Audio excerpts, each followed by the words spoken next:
साथीहरू हामीले आफ्नो मोबाइल दैनिक रूपमा प्रयोग गर्छौं, तर साथीहरू हाम्रो मोबाइलका भित्र कतिपय यस्ता फिचरहरू सेटिङहरू लुकेर रहेका हुन्छन् जसले हामीले लामो समयसम्म पनि प्रयोग गर्दैनौं। आज मैले तपाईलाई यस्तै खालका 5 वटा सेटिङको बारेमा बताउन गइरहेको छु जुन सेटिङलाई प्रयोग गरेर तपाईले आफ्नो मोबाइलको छुट्टै आनन्द लिन सक्नुहुन्छ। यदि तपाईले पनि यी मोबाइलका फिचरहरू बारे जान्न चाहनुहुन्छ भने भिडियोलाई अन्तिमसम्म हेर्नुहोला।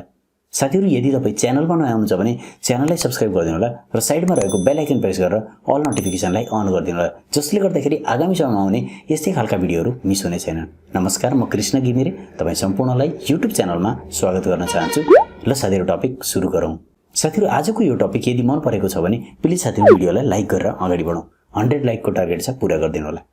साथीहरू यो सम्पूर्ण प्रक्रिया सिक्नको लागि यी सम्पूर्ण सेटिङहरू जुन मैले भन्न खोजेको छु यी सम्पूर्ण सिक्नको लागि हामी आफ्नो मोबाइलतर्फ लाग्नुपर्ने हुन्छ।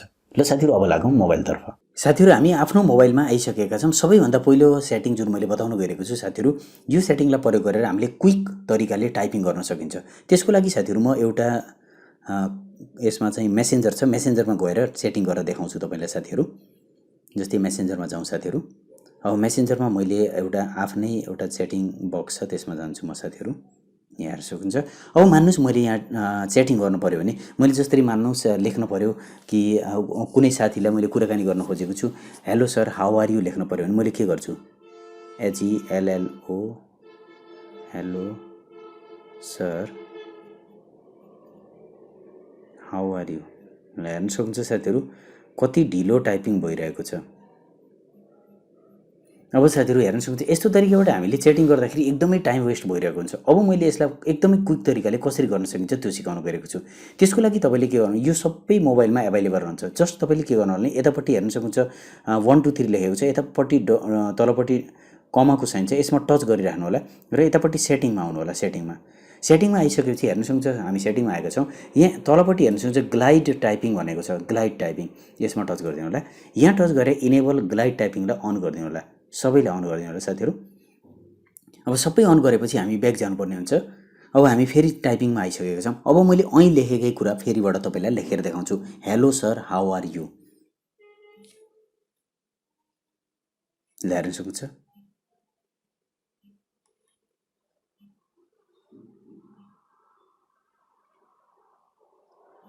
कति सजिलै साथीहरू। हेर्न सक्नुहुन्छ हामीले क्विक टाइपिङ गर्न सकिन्छ। त्यस्तै मैले अरू पनि लेख्न पर्यो, व्हाट आर यु डुइङ भनेर लेख्न पर्यो।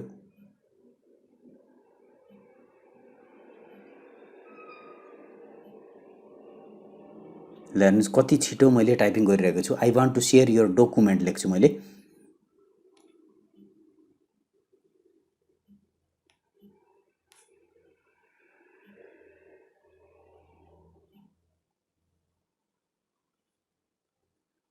हेर्न सक्नुहुन्छ कति छिटो क्विक हामीले टाइपिङ गर्न सकिन्छ। टाइपिङ गर्ने मैले तरिका बताइदिन्छु साथीहरू। जब हामीले टाइपिङ गर्छौँ यसमा के गर्नुपर्छ भने ग्लाइड भनेको के भने तपाईँले आफ्नो फिङ्गरलाई जति क्विक ड्र्याग गर्नुहुन्छ त्यो बटनमा ड्र्याग गर्नु होला जहाँ जहाँ तपाईँले जुन लेटरको वर्ड बनाउन खोज्नुहुन्छ। जस्तै मैले ब्युटिफुल लेख्न पर्यो भने बीबाट सुरु गर्नुपर्ने हुन्छ, बीबाट ईमा लाने, एमा लाने, UTI गराएर गराइदिएपछि आफै गरिदिन्छ यसले। जसरी यताउता केही साइडमा गयो भने समस्या पर्दैन साथीहरू। यहाँ हेर्नुहोस् BEAUTIFUL, थोरै यताउता भएर केही फरक पर्दैन, उसले अटोमेटिक आफै लेखिदिन्छ। कन्ट्री मैले लेख्न पर्यो भने सीमा जानुपर्ने हुन्छ पहिले, COUNTRY। ल हेर्नुहोस् आफै लेखेको छ। थोरै धेरै मिस्टेक भएर केही फरक पर्दैन, नेपाल भनेर लेख्न पर्यो, NEPAL। ल हेर्न सक्नुहुन्छ यति सजिलैसँग हामीले क्विक टाइपिङ गर्न सकिन्छ। यो थियो हाम्रो पहिलो सेटिङ साथीहरू। मन पर्यो भने साथीहरू लाइक गरिदिनु होला। अब साथीहरू अर्को सेटिङ, धेरैजसो हामीले आफ्नो मोबाइल चलाइरहँदाखेरि हामीले आफ्नो मोबाइलमा रहेका आइकनहरूलाई म्यानेज गर्न जानेका हुँदैनौँ। तर साथीहरू हाम्रो मोबाइलमा यस्तो सेटिङ रहेको हुन्छ जसले गर्दा हामीले आफ्नो मोबाइलमा रहेको आइकनलाई म्यानेज गर्न सकिन्छ। जस्तै यहाँ हेर्न सक्नुहुन्छ साथीहरू युट्युब एउटा YT स्टुडियो, ग्यालरी, यता फोटो फरक छ। मैले एउटा यस्तो ठाउँ बनाउन खोजेको छु जहाँ धेरैभन्दा धेरै प्रयोग गरिने एपलाई राख्न खोजेको छु। त्यस्तो अवस्थामा हामीले जस्ट कुनै पनि एपमा जसरी YT स्टुडियोलाई मैले टच गरेँ, ड्र्याग गराएँ र युट्युबका माथि लगेर छोड्देँ। यहाँ हेर्न सक्नुहुन्छ अहिले अब यसको छुट्टै प्लेस बनेको छ। अब यस्तै मैले जति पनि आइकनहरूलाई तानेर ल्याएर यसमा छोडिदिन्छु, यो सबै यसमा सेट हुँदै जान्छ। यहाँ हेर्न सक्नुहुन्छ साथीहरू। फेरिबाट अझै भित्र लान चाहन्छु मैले। यहाँ हेर्न सक्नुहुन्छ 5वटा एप्लिकेसन यसका भित्र आइसकेका छन्। जस्ट हामीलाई आवश्यक पर्दा सिधै हामी यो भित्र आएर डाइरेक्टली यसलाई प्रयोग गर्न सकिन्छ। अब कतिपय अवस्थामा साथीहरूले फेरि यसलाई बाहिर कसरी ल्याउने भन्ने कुरा हुन्छ। जस्ट यसमा टच गरिदिनु होला। जुन आइटमलाई तपाईँले बाहिर ल्याउन चाहनुहुन्छ त्यसलाई टच गरिदिनु होला र ड्र्याग गराएर बाहिर तान्नु होला अनि छोडिदिनु होला। बाहिर ल्याउन सक्नुहुन्छ सजिलैसँग। यो थियो साथीहरू आइकनलाई म्यानेज गर्ने तरिका। सजिलैसँग तपाईँले आइकन म्यानेज गर्न सक्नुहुन्छ। अब साथीहरू तेस्रो तरिका, यो एकदमै राम्रो तरिका छ साथीहरू। जस्तै मान्नु साथीहरू हामीले रिसेन्ट एपमा जान्छौँ। रिसेन्ट एपमा जानको लागि तपाईँ यतापट्टि बटनमा टच गर्नुहुन्छ र भर्खर खुलेका सम्पूर्ण एप्लिकेसन यहाँ देखाइरहेको हुन्छ। हेर्न सक्नुहुन्छ विभिन्न एप्लिकेसन देखाइरहेको छ।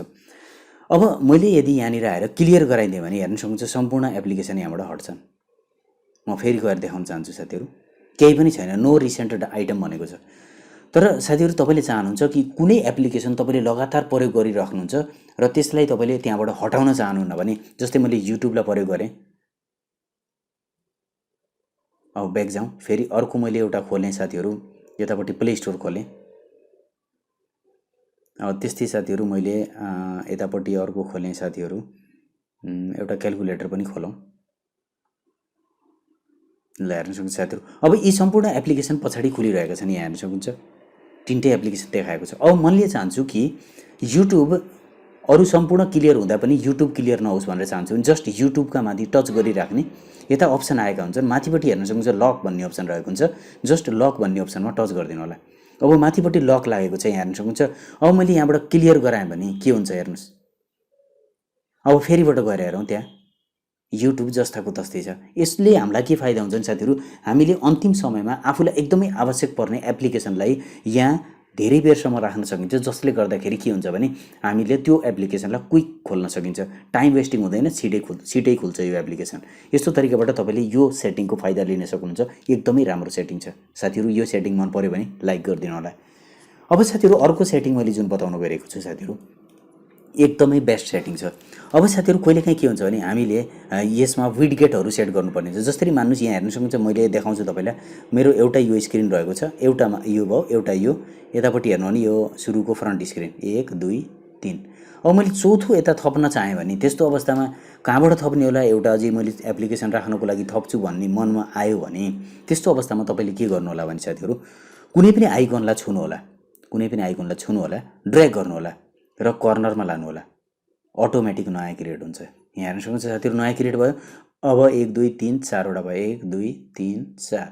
यहाँ हेर्न सक्नुहुन्छ। अब जति पनि नयाँ एप्लिकेसन अरू पनि यहाँ राख्न सक्नुहुन्छ साथीहरू। यसलाई तपाईँले अर्को तरिकाबाट पनि गर्न सक्नुहुन्छ। स्क्रिनमा दुईटा फिङ्गरले तान्नु होला। अब हेर्नुहोस् विडगेट आएको छ। यस्तो बेलामा कुनै पनि एउटा एप्लिकेसनलाई टच गर्नु होला। जस्तै यसलाई टच गरेँ मैले, तल अप्सन आएका छन् हेर्न सक्नुहुन्छ। यहाँ तल आएका अप्सन मध्येबाट तपाईँले कुनै पनि कुरालाई ड्र्याग गरेर तलपट्टि राखिदिन पनि सक्नुहुन्छ। यस्तो तरिकाबाट नयाँ बनाउन पनि सक्नुहुन्छ तपाईँले। यदि नयाँ बनाउन मन लागेको छ भने यहाँबाट केही कुरालाई तपाईँले तानेर यहाँ लगेर नयाँ बनाउन पनि सक्नुहुन्छ। हेर्न सक्नुहुन्छ यसरी पनि बनाउन सक्छौँ, अथवा तपाईँले पुरानैमा राखेर पनि यसलाई तीनटा मात्रेमा पनि राख्न सक्नुहुन्छ। यस्तो तरिकाबाट तपाईँले आफ्नो मोबाइलमा विडगेटहरूलाई पनि सेट गर्न सक्नुहुन्छ। जुन हाम्रो फ्रन्टमा रहेका जति पनि होम पेजहरू छन्, धेरै पेजहरू क्रिएट गर्न सक्नुहुन्छ। अब साथीहरू मैले तपाईँलाई अन्तिम सेटिङ बताउन गइरहेको छु।